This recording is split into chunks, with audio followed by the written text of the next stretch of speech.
ಸಾಗರ ಹೋಟೆಲ್ನ ಹತ್ರ ಇರುವಂಥ ಈ ಕಾಂಪ್ಲೆಕ್ಸ್ ನೋಡಿ ದುಸ್ಥಿತಿ ಹತ್ರ ಬಂದಿದೆ. ಈಗ ಸಣ್ಣ ಸಣ್ಣ ಗಿಡಗಳು ಬೆಳೆದಿವೆ, ತೋರಿಸ್ತೀನಿ.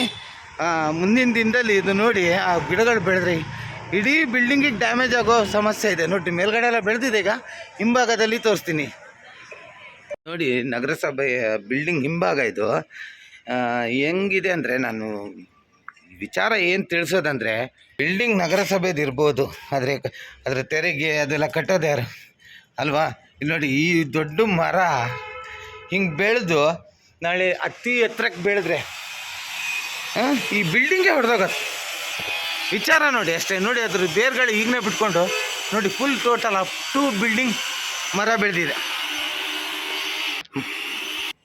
ನೋಡಿ.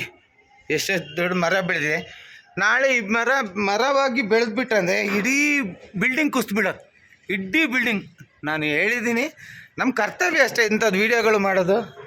ಫ್ರ್ಯಾಂಕಿ ಯಾಕೆ ಇಂಥ ವೀಡಿಯೋಗಳನ್ನೇ ಮಾಡ್ತಾರಂದರೆ, ಜನರು ಫ್ರ್ಯಾಂಕಿ ಮೇಲೆ ಇಟ್ಟಂಥ ನಂಬಿಕೆ, ಆ ವಿಚಾರಗಳು ಅವ್ರು ಫೋನ್ ಮಾಡಿ ತಿಳಿಸ್ತಾರೆ ನಮ್ಗೆ, ಫ್ರ್ಯಾಂಕಿಯವರೇ ನೋಡಿ ಹಿಂಗಿದೆ ಅಂತ. ಹಾಗಾಗಿ ನಗರಸಭೆ ಅಧಿಕಾರಿಗಳ ಈ ಗಿಡವನ್ನು ಸಾಯಿಸಬೇಕು, ಇದರಿಂದ ಇಡೀ ಬಿಲ್ಡಿಂಗು ಹಾಳಾಗತ್ತೆ. ಆ ವಿಚಾರಕ್ಕೆ ನಾನು ಬಂದು ಇಲ್ಲಿ ವಿಡಿಯೋ ಮಾಡಿದ್ದೀನಿ. ಇದು ಸಾಗರ ಹೋಟ್ಲು ಸರ್ಕಲ್ನಲ್ಲಿ ಇರುವಂತಹ ನಿಮ್ಮದೇ ನಗರಸಭೆಗೆ ಆದಾಯ ಬರುತ್ತೆ ಇದರಿಂದ, ಗೊತ್ತಾಯ್ತಾ? ನಮಗೇನು ಆದಾಯ ಇಲ್ಲ. ಸರ್ಕಾರ ಜನರ ತೆರಿಗೆನ ನೀವು ಹಾಳು ಮಾಡ್ತೀರಾ. ಈ ಬಿಲ್ಡಿಂಗ್ ಸುತ್ತ ಕೊಳ್ತಿದೆ, ನಾರ್ತಿದೆ. ಕೇಳೋರಿಲ್ಲನ್ರಿ, ಕೇಳಬೇಕು. ಕೇಳೋರಿದೆ ಇಲ್ಲ ಅಂತ ನಿಮ್ಮ ಹತ್ರ ತಿಕ್ಕೊಂಬಿಡಿ. ಸಾಗರಕ್ಕೆ ಲೈವ್ ಸಾಗರ್ K15 ಯಾವತ್ತೂ ಕೇಳ್ತಾ ಇರತ್ತೆ, ನಿಮ್ಗಾಗಿ ಎಚ್ಚರ ಮಾಡ್ತಾ ಇರತ್ತೆ.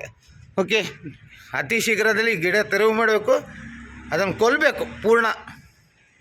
ಜನರು ಕೂಡ ಅಷ್ಟೇ, ನಾವು ಮಾಡೋ ವೀಡಿಯೋಗಳನ್ನು ಶೇರ್ ಮಾಡಿ ಸಮಾಜಕ್ಕೆ ಒಳ್ಳೆ ಕೆಲಸ ಮಾಡ್ತಾಯಿದ್ದೀವಿ ಅಂದರೆ ಒಳ್ಳೆಯದೇ.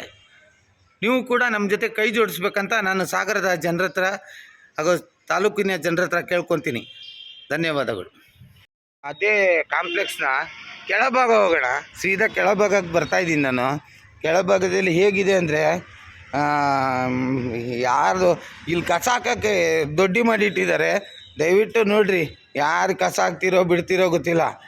ಜನರು ಕೂಡ ಅರ್ಥ ಮಾಡ್ಕೊಬೇಕು. ನಾವು ಕಸನ ಎಲ್ಲಿ ಹಾಕಬೇಕು ಅನ್ನೋದು ಗೊತ್ತಿಲ್ವೋ ಏನೋ ಅಂತ ಗೊತ್ತಿಲ್ಲ. ನಾವು ನಗರಸಭೆಗೂ ಬ್ಲೇಮ್ ಮಾಡೋಂಗಿಲ್ಲ, ಯಾಕಂದ್ರೆ ನಗರಸಭೆ ಇದ್ರ ಬಗ್ಗೆ ಆಸಕ್ತಿ ವಹಿಸ್ಬೇಕು. ಯಾರು ಕಸ ಹಾಕ್ತಾರೆ ಅವ್ರಿಗೆ ಪನಿಷ್ ಮಾಡೋ ಅಂತ. ನೋಡಿರಿ, ಇಲ್ಲಿ ಫುಲ್ಲು ಕಸ, ಯಾರು ಹೇಳೋರು ಕೇಳೋರಿಲ್ಲ. ಯಾಕಂದರೆ ಇದು ಜನರದ್ದು ಆಸ್ತಿ ಅಲ್ಲಲ್ಲ, ನಗರಸಭೆ ಆಸ್ತಿ ಅಂತ ತಿಳ್ಕೊಂಡಿದ್ದಾರೆ. ಹಾಗಾಗಿ ಎಲ್ಲ ಕಸನ ಇಲ್ಲಿ ಹಾಕ್ಕೊಂಡ್ಬಿಟ್ಟು, ಈಗ ವಿಜಯದಶಮಿ ನಡೀತಿದೆ, ರಸ್ತೆ ತುಂಬ ಪಾರ್ಕಿಂಗ್ ಇದೆ.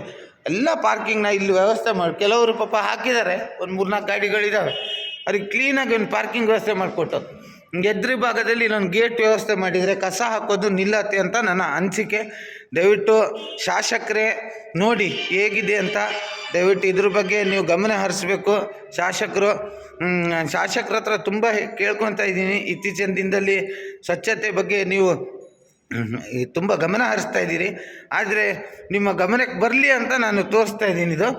ಆಮೇಲೆ ಏನಂದರೆ, ನೀವು ಕಲರ್ಫುಲ್ ರಾಜಕಾರಣಿ, ಬಡವರ ಬಂಧು, ದೀನದಲಿತರ ಬಂಧು, ಹೀಗೆಲ್ಲ ನಿಮಗೆ ಹೆಸರಿದೆ. ಹಾಗಾಗಿ ನಮ್ಮ ಸಾಗರಕ್ಕೆ ಒಂದು ಸ್ವಚ್ಛತೆಯದು ಕೊರತೆ ಎದ್ದು ಕಾಣ್ತಾ ಇದೆ ಅಂತ ನಿಮಗೆ ನಾನು ಹೇಳ್ಬೋದು ಅಂತ ತಿಳ್ಕೊಳ್ತೀನಿ. ದಯವಿಟ್ಟು ಮಾನ್ಯ ಶಾಸಕರಲ್ಲಿ ನನ್ನ ವಿನಂತಿ ಇದು. ಇಲ್ಲಾದರೆ ಯಾರಿಗಾದರೂ ಟೆಂಡರ್ ಕರೆದು ಇದನ್ನು ವಹಿಸ್ಕೊಡಿ, ಇಲ್ಲಿ ವಾಹನಗಳು ಹಾಕುವಂಥ ವ್ಯವಸ್ಥೆ ಮಾಡಿಕೊಡಿ ಅಂತ ನಾನು ಲೈವ್ ಸಾಗರ್ K15 ಮುಖಾಂತರ ನಮ್ಮ ಶಾಸಕರಾದ ಶ್ರೀಯುತ ಗೋಪಾಲಕೃಷ್ಣ ಬೇಳೂರು ಅರಣ್ಯ ಕೈಗಾರಿಕೆ ನಿಗಮದ ಅಧ್ಯಕ್ಷರಿಗೆ ನಾನು ಕೇಳ್ಕೊತಾ ಇದ್ದೀನಿ. ನೋಡಿ, ಹೀಗೆ ನನ್ನ ವಿಡಿಯೋಗಳನ್ನು ಹೀಗೆ ನೋಡ್ತಾಯಿರಿ, ಶೇರ್ ಮಾಡ್ತಾಯಿರಿ ಅಂತಲೇ ನಾನು ಹೇಳೋದು ಜನರ ಹತ್ರ. ಇಲ್ಲೊಂದು ಒಳ್ಳೆ ಬಾವಿನೂ ಕೂಡ ಇದೆ, ಅದು ದುಸ್ಥಿತಿಗೆ ಬಿದ್ದಿದೆ. ಈ ನೀರು ಬರದೇ ಇರೋಂಗೆ ಇದಕ್ಕೇನಾದರೂ ಒಂದು ವ್ಯವಸ್ಥೆ ಮಾಡಿಕೊಡಿ ಅಂತ ನಾನು ಇಲ್ಲಿನ ಸ್ಥಳೀಯರ ಒತ್ತಾಯದ ಮೇರೆಗೆ ವಿಡಿಯೋ ಮಾಡಿದ್ದೀನಿ.